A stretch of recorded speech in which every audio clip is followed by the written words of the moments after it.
देखिए ये दिया हुआ है कि त्रिभुज का क्षेत्रफल ज्ञात करें जिसके शीर्ष निम्न है। ए का मान दिया है -5, -1 और बी का 3, -5 और सी का 5, 2। तो ये त्रिभुज के शीर्ष दिए हुए हैं और त्रिभुज के क्षेत्रफल ज्ञात करना है। इस टाइप का एग्जाम में एक क्वेश्चन डालता है बोर्ड एग्जाम में।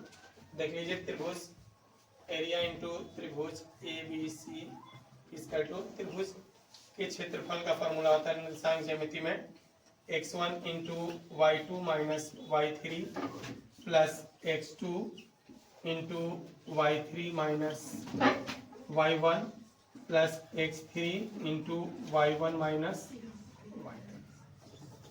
ये त्रिभुज के क्षेत्रफल ज्ञात करने का फॉर्मूला होता है। बस ये हो जाएगा ए का जो निर्देशांक है x1 y1, ये हो जाएगा आपका x2 y2 और ये हो जाएगा आपका x3 y3। देखिए तो ये दिया है ए का निर्देशांक -5 -1, तो ये हो जाएगा x1 का मान जो ए का निर्देशांक होता है x1 y1, बी का x2 y2 और सी का x3 y3।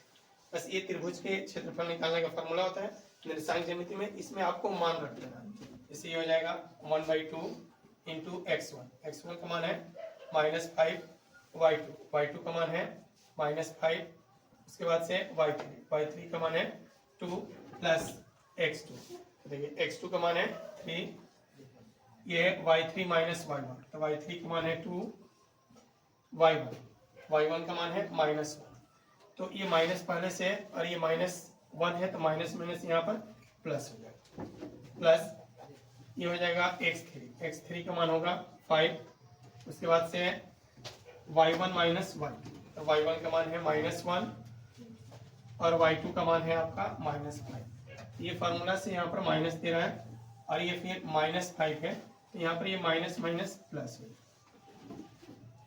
अब ये हो जाएगा आपका 1/2 इंटू -5 और ये -5 और -2 जुटेगा तो -7 हो जाएगा, प्लस 3 और ये 2 और 1 ये जुटेगा तो ये हो जाएगा 3 प्लस 5 और ये 5 है और ये -1 प्लस माइनस से तो ये घटेगा, हो जाएगा आपका। अभी हो जाएगा आपका 1/2 और ये हो जाएगा 7 में 5 से गुणा होगा, ये माइनस माइनस प्लस हो जाएगा 7 × 5 = 35, क्योंकि -7 और -5 में गुणा होगा तो माइनस माइनस ये प्लस हो जाएगा 7 × 5 = 35 और ये हो जाएगा 3 × 3 = 9 और ये हो जाएगा 4 × 5 = 20। अभी तीनों को जोड़ देंगे तो ये हो जाएगा 35 + 9 और 20 जोड़ेंगे तो ये हो जाएगा 64 और ये कट जाएगा 32 मात्र। ये हो जाएगा त्रिभुज का क्षेत्रफल हो जाएगा 32 वर्ग मात्र।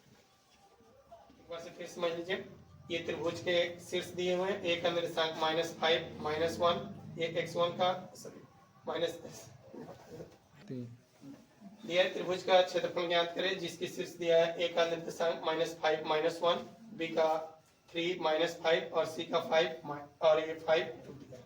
तो त्रिभुज का हमें क्षेत्रफल ज्ञात करना है। त्रिभुज का क्षेत्रफल होता है 1/2 into x1 y2 minus y3 plus x2 into y3 minus y1 plus x3 y1 minus y2।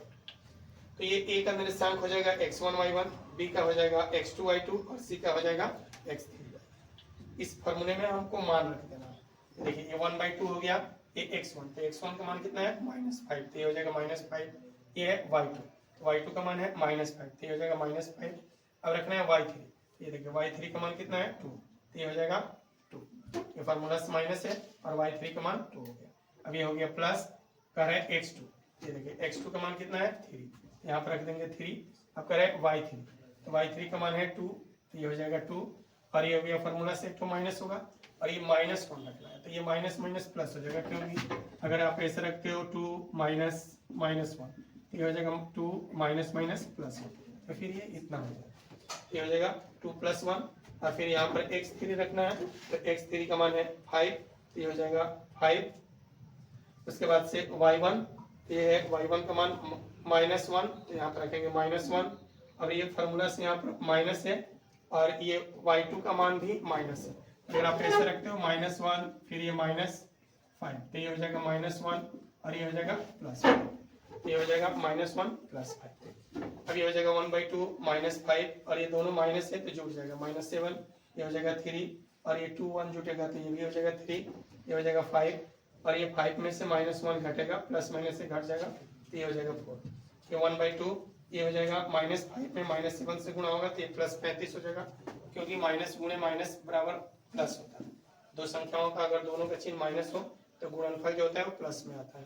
तो -5 और -7 गुणा होगा तो ये प्लस में 35 हो जाएगा, और 3 में 3 से गुणा होगा तो 9, और 5 में 4 से गुणा होगा तो 20। ये हो जाएगा 1/2, और ये तीनों जोड़ देंगे तो ये हो जाएगा 64, और 2 से ये कट जाएगा 32 मार्क में। तो देखिए, जैसे एग्जाम में पूछता है त्रिभुज का क्षेत्रफल ज्ञात करने के लिए और वो नहीं पूछता है तो उसकी जगह पर ये के का मान ज्ञात करने के लिए इसमें दे रहा है के किस मान के लिए तीनों बिंदु संरेखी होंगे, या कहेगा कि तीनों बिंदु संरेखी है तो के का मान ज्ञात कीजिए। और ये काफी इंपॉर्टेंट है एग्जाम में, ये ज्यादा करके ये क्वेश्चन पूछता है। इसमें दे रहा है कि ए बी तथा सी संरेखी होंगे, सी संरेखी,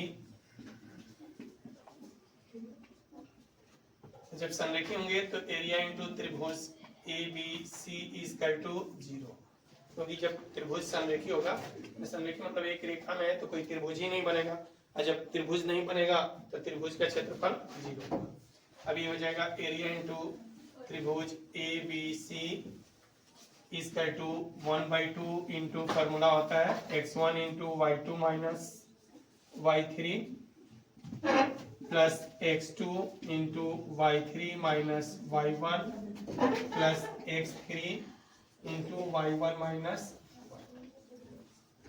ये त्रिभुज का क्षेत्रफल ज्ञात करने का फॉर्मूला। अभी हो जाएगा एरिया इंटू त्रिभुज एबीसी इक्वल टू दिया है 0, तो ये हो जाएगा 0, 1/2, ये कर रहा है x1। ये देखिए, ये a का मान हो जाएगा x1 y1, ये हो जाएगा आपका x2 y2, और ये हो जाएगा x3 y2।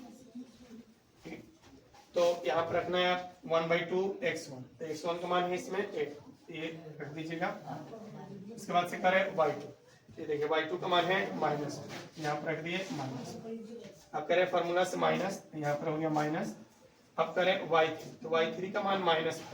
देखिए यहाँ पर पहले से ये माइनस है, और ये -5 रखेंगे, माइनस माइनस प्लस हो जाएगा, +5, क्योंकि आप रख रहे हो -4, ये माइनस, फिर यहाँ पर -5 -4, और ये माइनस माइनस से गुणा होगा तो ये प्लस, ये हो जाएगा -4 + 5, प्लस कर रहा है x2, ठीक है। तो x2 का मान दिया है k, जिसका मान हमें ज्ञात करना है k का। अब करें y3, तो y3 का मान दिया है -5, उसके बाद से दे रहा है आपका y1 का मान है 1, तो ये हो जाएगा आपका 1। उसके बाद से कह रहा है x3, ठीक है, तो x3 का मान है आपका 2, यहाँ पर रख देंगे x3 का मान 2।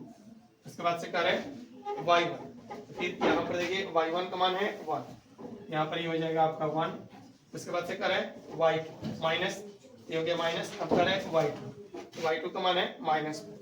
देखिए जैसे यहाँ पर माइनस पहले से ही है फार्मूला से, और ये -4 रखेंगे तो ये माइनस माइनस प्लस, क्योंकि यहाँ पर रखिएगा 1 -4 ऐसे, 1 ये हो जाएगा माइनस माइनस प्लस।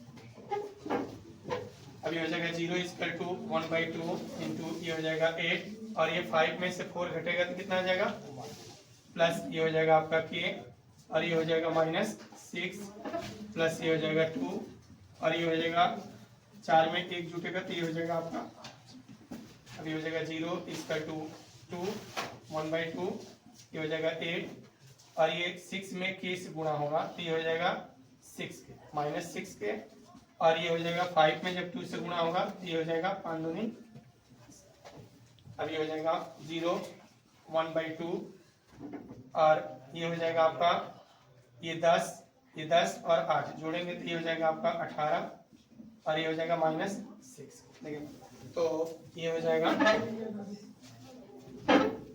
ये 2 से 0 में गुणा होगा तो ये हो जाएगा 0, और ये हो जाएगा 18 -6 के, ये हो जाएगा आपका 18 -6 के, यानी 18 -6 के इक्वल टू है 0, तो 18 इक्वल टू हो जाएगा 6। इसको बराबर के बाद भेजिएगा तो ये प्लस हो जाएगा। अब के इक्वल टू ये 6 इसके बटे में 18/6, ये कट जाएगा 3 मार्क में, के का मान हो जाएगा